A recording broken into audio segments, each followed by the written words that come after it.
Hello and welcome to My Way or the AI Way. I'm Scott Davison and I'm on a mission this year to master AI, and I'm using this podcast to share that journey. So as I roll my sleeves up and try things, I'm sharing with you what I'm learning along the way. And that's what I want to do today. I've been busy all morning building my first custom GPT. So I want to talk you through that process of what I've built, why I built it, and how I built it using a custom GPT. So if you're interested in custom GPTs, this will be useful to you. But also if you're a small business owner or a solo worker like me, what I've created with this custom GPT is effectively a virtual marketing agency that I think I'm going to find really useful, but it might be something that you'll find useful. So stick around to learn what that's about, and I'll share a link so you can try it out for yourself. So let's start with what I've built. As I say, what I've ended up building here is effectively, I'm thinking of it like a virtual marketing agency. It's a tool that I can use to brainstorm ideas, to test concepts. It can even respond to briefs, much like a traditional agency would. And you can give it a detailed brief, or you can just ask it a question. And then the agency, which is made up of 5 marketing gurus that I've created, I'll talk more about that. They'll come back with questions and prompts to sort of help you flesh out the idea, and then eventually give you a recommendation based on what you've discussed. So why do I think this will be helpful? This is something I've created for myself primarily, and it's something I've been playing around with since getting into AI. Is I've really enjoyed the process of brainstorming with AI. I think it really helps a lot for someone like me who's mostly working from home, mostly working by myself. We miss out on a lot of that opportunity to bounce ideas off colleagues or to get different perspectives on things. Using AI as a tool to help with that has been really helpful and actually a lot of fun. I've been interested in that concept. So I thought I'd sort of create this team of all-star marketing gurus. And I thought, who would I want to have on that team? The first person that sprung to mind was Daniel Kahneman. He's the guy who wrote the book Thinking Fast, Thinking Slow. He's a behavioral scientist. He's got some concepts around why humans don't always behave logically that are really relevant to marketing. So I thought, wouldn't it be great to have Dan in the room to sort of prompt me on those ideas whenever I'm coming up with a marketing brief or a brand idea? And then it's expanded from that. So I've created different personas, each with a different perspective, and I'll talk you through those. But as I say, what I've basically ended up creating here is like a virtual agency. So you pitch an idea to it, it helps you flesh it out, and it comes back with recommendations. I think this will be really helpful to me, but it may also be helpful to other small businesses who probably don't have the time or the money to hire a traditional agency. This is a way to get a lot of the same interaction and benefit. And I have to say, having now tested it out on a few old briefs that I went back that I'd used with traditional agencies, and I put those in, and also just asking it some questions to do with projects I'm working on at the moment for a current client. The results I'm getting out of it are almost as good, sometimes just as good or better than what I've experienced with traditional agencies. So it is a real opportunity for small businesses. This levels the playing field and gives you access to a team of experts through ChatGPTs. I'm pretty excited about what I've created here. I think it's going to be helpful to me. If you want to check it out, I'll put a link to it in the show notes. Let me know what you think. But as I say, it's been a really fun process as well. I'm going to move on now to how I've created it. This will be a bit of a demonstration of custom GPTs, how they work and how to create them. I'm going to share my screen now. If you're watching this on YouTube or Spotify, you can watch the video on Spotify. You'll be able to see the steps. But if you're just listening to the audio version of this while you're walking your dog or driving, don't worry, I'll talk you through it so you'll still be able to follow along. Okay, here we go. So this is ChatGPT, the desktop version, and what you have in the left-hand column, or also on the Mubert version, is at the top here you have this section where you can explore GPTs. You can see here I've got some GPTs that I've already downloaded, or you can go explore GPTs. And this is where people have created custom GPTs and made them available to the public. It's a bit like an app store. And each of these custom GPTs is being created by someone for a very specific purpose with specific instructions, and you can add that to your version of ChatGPT. Even on the free version, you can access these custom GPTs. If you want to create your own custom GPT, at the moment, you need to be using the paid version. That's how I did this. I went to Explore GPTs, and then you click on Create, and basically it pops up an interface where you get to create your Chat GPT. If we go to my one, which I'm calling Top Gun Virtual Marketing Agency, I'll show you, if we go in and edit this, you'll be able to see the instructions I've entered and how I've built this. Firstly, you can give it a name and a logo, which I've done there. I've called it the Top Gun Your Virtual Marketing Agency. You enter a short description. In my case, your all-star virtual marketing agency, 5 expert minds ready to challenge your thinking, sharpen your strategy, and guide better business decisions. And then it tells you what to do. Ask a question, upload a brief, or pick a conversation starter, and let's get started. What would you like help with? And the user is able to either pick from one of these conversation starters that I've entered here in the interface, or they can just jump straight in and start asking questions. And the way you build it is you have a set of instructions, which are detailed prompts, step-by-step instructions, and then you can also upload supporting documents to the knowledge base, which go in here. I'll talk about those supporting documents first of all. What I've uploaded there, I created a persona for each of the agency members. These are the 5 personas I came up with at a high level, and I've given them each a call sign. This was just something that came out as I was brainstorming ideas with ChatGPT. We went down this Top Gun route. I've got Radar. He's a behavioral scientist. His primary skill is to expose cognitive biases and reframe assumptions. He's the persona that I've based very much on Daniel Kahneman and his work. And I've also given each of the personas a different personality type using the DISC profiles, if you're familiar with that. So he's a high C. And then you've got Vector. He's more of your logical decision analyst. He builds logical frameworks and models outcomes. And that's based on Drucker and decision tree analysis. And he's a high D, high C. And then we've got our positioning strategist who clarifies brand focus and messaging. Again, that's based on some famous marketing thought leaders. This guy, Maverick, he's our innovator. I sort of based him on Seth Godin, and he's the one who creates the ideas and attention-grabbing headlines. And he's a high I, high D personality type, if you're familiar with that profile. And then the final one is your persuasion expert. This is the person who helps you really create emotionally resonant and persuasive content. He's really good for helping with your content creation. And it's based on the work of BJ Fogg in that case. So they're the 5, at a high level, the 5 profiles I created. But for each one of those, with the help of ChatGPT, I created quite a detailed document explaining what their role is, short description of their role, who they were inspired by, their DISC personality type, what benefit they bring to the team. In the case of Radar, which is the behavioral scientist, his benefit is to add structure and intellectual depth, and his job is to challenge groupthink and emotional decisions. He anchors the team with reality checks and hidden insights, and his detailed expertise, cognitive biases, so loss aversion, anchoring and framing, some of Daniel Kahneman's key concepts. And he's good at identifying flawed assumptions, so really challenging some of your assumptions. And there's a few typical scenarios that we've included here. How can we use behavioral science to increase conversions? Is this pricing strategy anchored appropriately? Or what biases might influence our customers here? They're the sort of questions he would be prompting. And you can give each one a decision style, so cautious but confident. And his job is to play devil's advocate.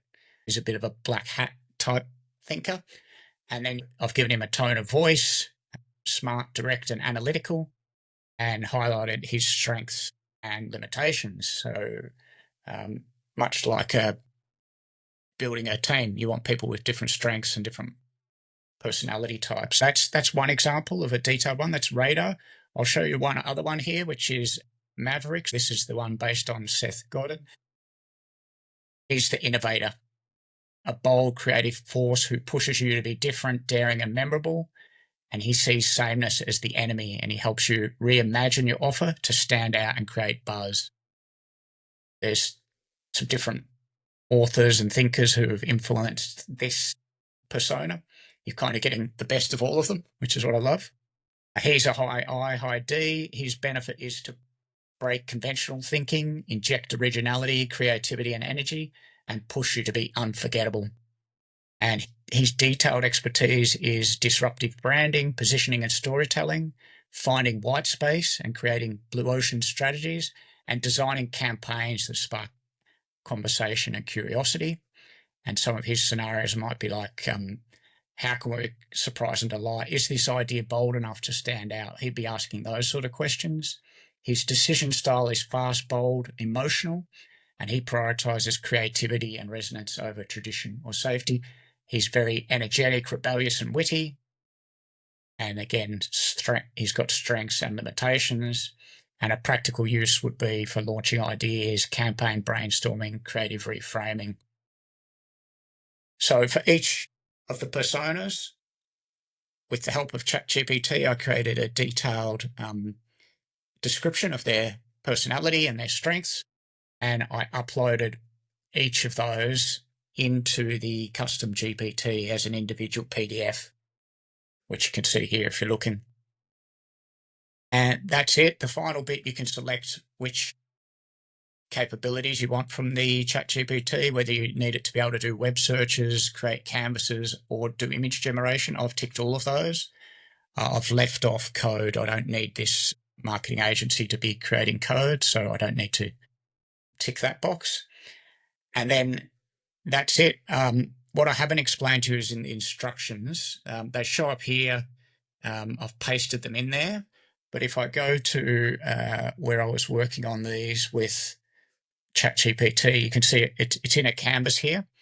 And these are the instructions. And the way I did this was sort of, they call it vibe coding these days. This was similar to vibe coding, where you just sort of talk to ChatGPT, tell it what you're trying to do, and get it to help you put that into some sort of structure and questions. We came up with a purpose, which we've included in the instructions, the overall role. We've spelled out what we want this to do. So the custom GPT is to serve as a facilitator for the virtual agency, and then it's to guide the user through this 4-step experience.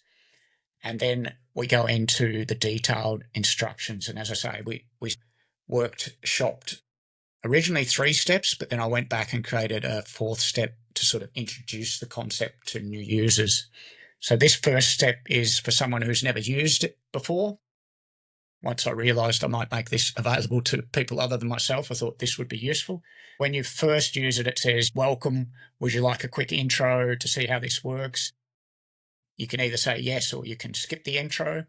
But if you choose to have the intro, then it'll talk you through, much like if you were meeting with a traditional agency, it'll just quickly introduce you to the 5 team members and explain the process, how it's going to work. And then you go straight into step 2, which is tell us what you need. So the user can share a challenge or upload a document, or they can select one of the conversation starters.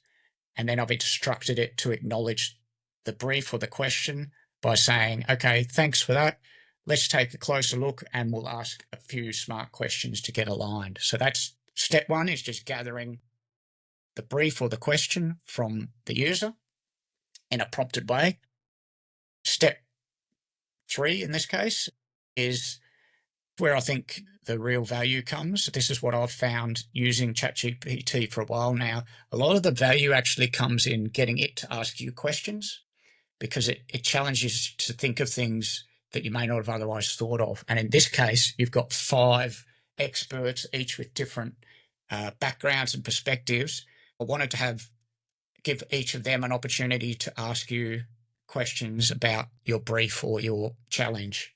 So that's what happens at this step. After the user has told it what it's trying to do or submitted a brief, each of the 5 gurus has the opportunity to ask a qualifying question. And then it goes back to the user and they can go through and answer all, some, or none of those questions. And they can either type in their answers or they can just hit the audio mode and read out their answers. But it's a really good way, much like a reverse brief from an agency. It's a good way to make sure you've thought of everything before you move to the next step. The next step is if you've got no further questions, and it keeps prompting you if you want to ask more questions, but eventually it says, okay, now would you like to see a summary of everyone's thoughts and opinions? And it'll provide a summary of what they've all thought. And that's where you can see different and sometimes contrary opinions. I've encouraged it to not be agreeable, to show different opinions and to respectfully have disagreements. And you can see all of that. And then it will provide a summary at the end of it that summarizes everything. Here are the key takeaways, and here's our recommendation for the way forward. So those are the steps that are programmed in as instructions. And included in the instructions, I've also put some guidance on tone of voice, how I want this team, this agency to behave: professional but human, avoid jargon, be collaborative, respectful, clever and practical, but challenge assumptions in a thoughtful, respectful way. Speak with authority and experience, but not arrogance. And I really want to make users feel like they have access to real gurus. That's the sort of experience I'm trying to create here. I've included in the instructions who the target users are: small business owners, as marketers and entrepreneurs. And then there are a couple of other things that ChatGPT prompted me to include: input handling, what to do if a prompt is vague. We tell it to ask the user for more context or background. What to do if a file is attached, scan that and come back with the key information. And to always begin with step 1, onboarding check, unless otherwise directed. And that's it. That's what we put in. And then it helped me come up with these conversation starters, which also go into the instructions, and a welcome message, which appears if I go back to the ChatGPT. This is what it ends up looking like. And if you're listening to this, when you get a chance, just click on the link in the show notes and it'll open up this custom GPT. But basically, it looks much like a normal ChatGPT prompt window. Again, you access it by going to the menu and clicking on Explore GPTs or Top Gun if you've already selected it. And then it's just got this little prompt here. This is what it's about. Let's get started. Do you want to choose one of these prompts, or do you want to ask something else? So let's give it a test run. I could come in here and I could ask it, I need your help coming up with a brand name for a new line of gluten-free donuts, something that's top of mind for me. That could be a simple prompt rather than a detailed brief. And I put that in. Let's see what it does. As per the instructions, it first says, would you like a quick intro to how this works and to meet the team? I'm going to skip that, but that's basically where it just introduces the team and talks you through the steps if you've never used this custom GPT before. Let's skip that, skip intro. And now what it's doing is it's taking a closer look and it's coming back with questions from each of the top guns. So you can see here, radar, the behavioral sciences. He's asked me, what emotional reaction or craving do you want to trigger when someone sees or hears the name? Are there any negative associations or cliches around gluten-free that you want to avoid? It's a good question to think about. Vector, the decision analyst, has asked, what's the primary goal of the name? Is it memorability, clarity, SEO, social buzz, etc.? And will this name need to work across multiple products later? Is it part of a larger brand family, or is it just for donuts? Again, really good question. Scope, who is the positioning strategist, is asking, who are you primarily selling to? Health conscious eaters, indulgent treat seekers, allergy sensitive families. What do you want to be known for besides being gluten-free? Maverick, so he's the innovator. What would make this brand unexpected or talk worthy in a crowded snack space? And should we lean into bold, fun, or refined, clean vibes? And then charm the persuasion expert. What's the number one benefit or promise you want people to feel? Guilt-free indulgence, surprise that it's gluten-free, playful, joyful, etc. And are there any words or metaphors or themes you already like? As I say, I can go through and answer all or some of those questions.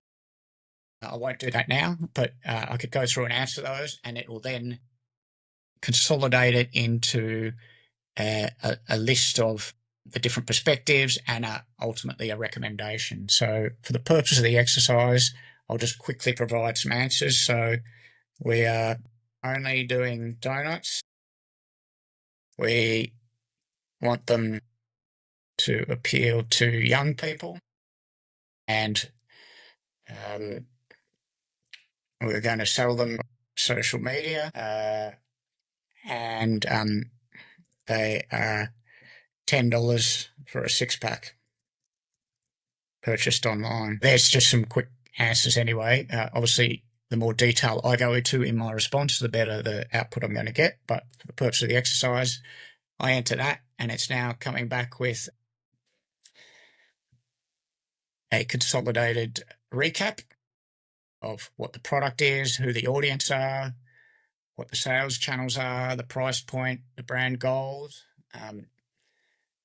So it's basically confirming everything I've told it. And if I'm good with that, I can now crew the name ideas. Okay, it's confirming that it's understood what I've said. And am I ready for ideas? Yep, I'm ready for ideas. Let's go straight to step 4, which is recommendations. And here you go. So it's providing like a summary of the inputs of each of the team members. And this is where you see some interesting insights. So the positioning strategist, even with limited information I've provided, he's saying your brand is not about health, guilt, or dietary restriction. It's indulgence with no compromise. That needs to show up in the names. Here's a few positioning aligned name ideas. Donut Panic, playful youth slang product, Donut Panic. Sans Rings, a stylish twist that hints of sans gluten. Crumb, short, edgy, easy to remember. Or Zero Proof, suggests nothing fake, no gluten, and a clean indulgence. So immediately some product name ideas that I can start back and forth brainstorming on. Maverick, the innovator, he's come back with the insight that you're not just selling donuts, you're selling bragging rights, and these names are made to spark curiosity. WTF donuts, without the flour, something a bit cheeky. Cheat Day Zero, for those who want the treat without the cheat. Glow Nut, a little bit glam, a little bit quirky. Instagram ready, or ooh, loud, simple, memeable. Charm, the next persona. Let's make people feel something, surprise, delight, or FOMO. So his product ideas are Frosted and Free, Six Sins, No, or Good AF. I quite like that one. Good AF, allergen free.